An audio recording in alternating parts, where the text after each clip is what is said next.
Quando o assunto é prevenção ou tratamento ao uso de drogas, a função da família é fundamental para ser suporte nessa questão. Porém, é necessária uma informação adequada para que os familiares possam ajudar no desenvolvimento e no tratamento do ente querido. Senão, podem acabar atrapalhando.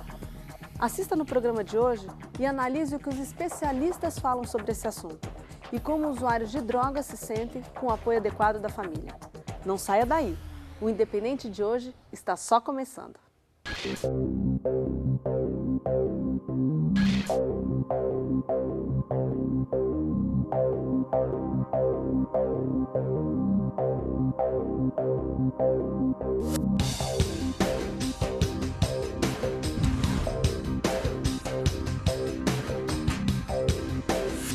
O objetivo do programa Independente é levar até você informações sobre o problema das drogas, de maneira preventiva, para quem não fez uso, e também uma forma de se recuperar. Nós estamos aqui hoje com uma médica psiquiatra, a doutora Viviane Franco, especialista no papel da família como forma de prevenção e também tratamento ao uso de drogas. Doutora Viviane, depois que uma pessoa já fez o uso, já tem um dependente químico na família, como um familiar consegue descobrir?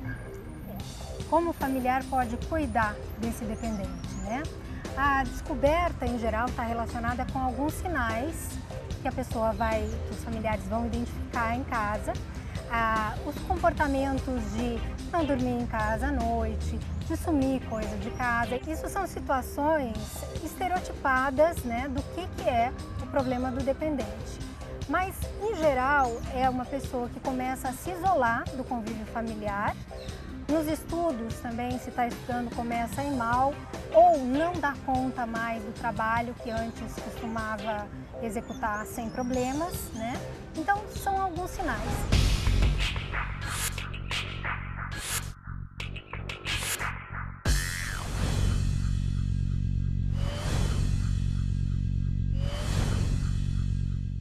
E agora nós vamos conversar com uma pessoa que vai nos ajudar a entender um pouco mais sobre esse assunto. Como que começou o processo de dependência química no senhor? Provavelmente foi desde a infância e chegando já pré-adolescente, por interferência, digamos, da cultura da minha família, onde a bebida sempre teve disponível, como quisesse tomar, na frente, não precisava tomar escondido. Então isso começou muito cedo dessa maneira. Tenho que dizer que eu tenho 5 irmãos e nenhum dos 5 ficaram alcoólatra, dependente de álcool, e eu fiquei. E quando a família do senhor soube do problema, qual foi o papel deles? Como eles ajudaram o senhor? Lá na frente, né? Então, porque eu fiz um período de horrores, né? E eles sofreram muito, com certeza. Mas lá, quando eu tinha lá os seus 34 anos, já começou a haver um certo mal-estar em relação a mim. E esse mal-estar, o que eu me lembro, é que isso podia atrapalhar a imagem da própria empresa que a família mantinha e mantém ainda, porque eu continuava trabalhando nesse estado lastimável, né? Trabalhando, né? Enrolando e correndo riscos, né, de acidente. Mas como cuidar disso? Como que a família deve agir quando isso acontece? A primeira coisa, que é muito importante, é ela conhecer o problema de uma maneira assim, mais aprofundada possível. Conhecer teoricamente, já que na prática ela está vendo o que está acontecendo, né? Então, o que é essa teoria? Saber o que realmente é dependência, o que é abuso, o que é um uso nocivo. Isso é importante saber, porque são características diferentes que eles vão ter, né? Então, a gente precisa estabelecer isso aí. Saber que existe uma base neurobiológica importante para o surgimento dessa dependência, que existe uma predisposição, tá, genética, e que o meio, a criação que esse indivíduo teve, favorece o estabelecimento da dependência. O senhor disse que começou a fazer o uso da bebida na adolescência já. Uhum. Qual que era a reação dos seus pais quando viam o senhor fazendo uso? Meu pai era um homem, naquela época, muito ocupado. Minha mãe tinha que dar apoio como esposa para ele suportar as pressões do trabalho dele. Então, praticamente, se eu chegasse... A única coisa que minha mãe reclamava era o cheiro do lençol, para você ter uma ideia. Um cheiro de álcool, cheiro de gin, cheiro de qualquer bebida tinha lá no lençol que suava à noite. E hoje que o senhor está sóbrio, qual é o relacionamento na família? Nossa, mano. Você sabe, eu estou aqui falando, né? Quando a minha amiga me convidou para vir aqui falar alguma coisa, eu comentei em casa, né, com a minha mãe, com duas irmãs minhas. Nossa, você viu que legal, pô. Você vai, né? A minha mulher, quando soube em São Paulo, pô, mas que bacana, tá vendo? É tipo um incentivo.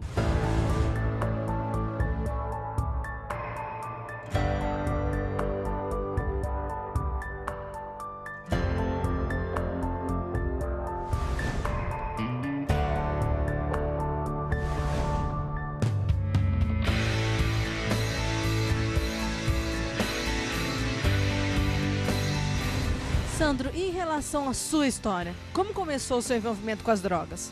Eu comecei aos 9 anos de idade, né, usando a primeira droga que foi o álcool, né, e assim foi seguindo aí para as outras drogas, né. A partir dos 10, 11 anos mais ou menos já conhecia a maconha, né. Aos 13 anos já estava envolvido com drogas, né, são os comprimidos aí, Artânia, Belacodide, e assim por diante, né. Você começou com 9 anos, sozinho ou com o pai junto, com os pais junto? Então, o meu pai, ele era um alcoólatra, né, morreu alcoólatra, né, sem ter a noção de, né, não o culpo por isso, né, mas acompanhava nos bares por ser o filho caçula, né, então eu acabei junto a ele fazendo esse uso, né, mas não o culpo, né. E quando que você decidiu que você deixaria essa vida? Então, foi a partir do momento que a minha esposa conheceu um grupo de apoio, né, tomou uma atitude, ela praticou mesmo a programação e foi embora de casa.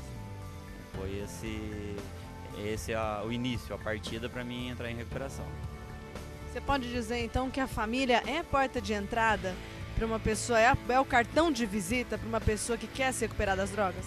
A família é o fundamental, é a base de todo dependente. Se a família abandonar, a gente, se a minha esposa tivesse me abandonado, eu não estaria aqui hoje. Ela foi embora de casa, mas provocando mesmo uma crise, né? Sabendo que eu ia buscar uma ajuda a partir do momento que ela foi embora de casa. Então a base, é a família. Quando o familiar percebe que já é caso de dependência química, o que ele tem que fazer? Quando percebe, então, conversar com essa pessoa sobre tratamento, tá? Para procurar um tratamento. Tratamento é interessante porque é um aspecto extremamente individual. Nem todo mundo se adapta com determinados tipos de tratamento, tá? Isso tem que ser muito individualizado.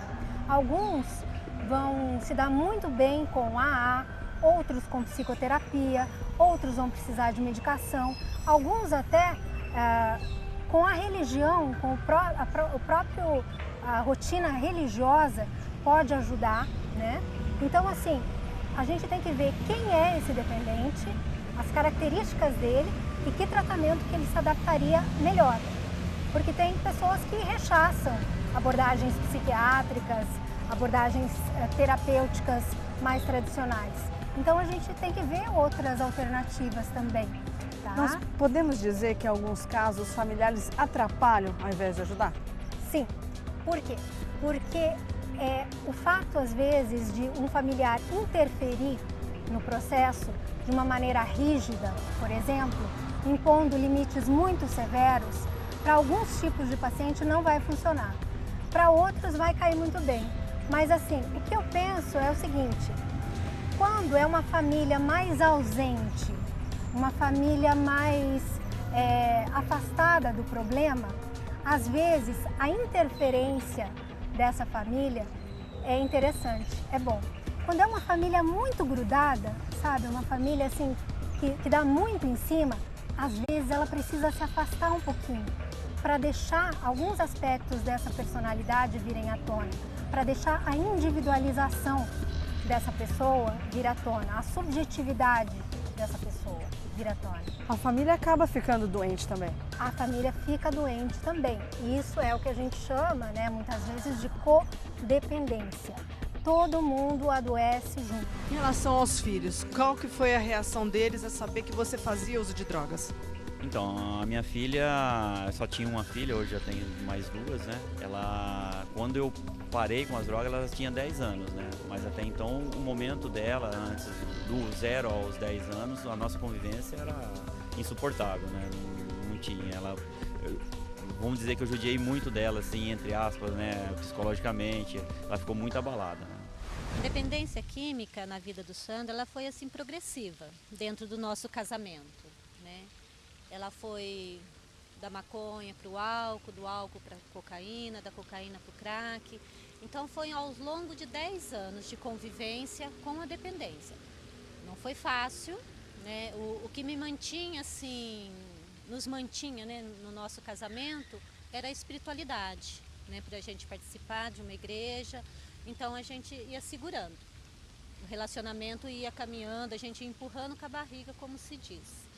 Mas a convivência com a dependência, ela não é fácil. Eu cheguei a conhecer um grupo de apoio do Amor Exigente, quando eu já estava praticamente no fim do poço, né, junto com o meu marido. Ele já estava na dependência no final do crack, e eu como família, como esposa, também estava indo junto, né, com o sofrimento. Foi onde eu vim a conhecer o grupo de apoio. E o grupo de apoio me levou a compreender o que era dependência química, né? Que é uma doença, que sozinho ele não ia conseguir e que eu era a base para ele naquele momento, né? Que eu e a minha filha éramos a base para ele. Então é muito importante. E qual é o relacionamento familiar que vocês têm hoje? Ele há tantos anos em sobriedade. É maravilhoso. Hoje eu sei o que é viver, né? Uma família, né? 10 anos de casamento não, né? Mas agora sim.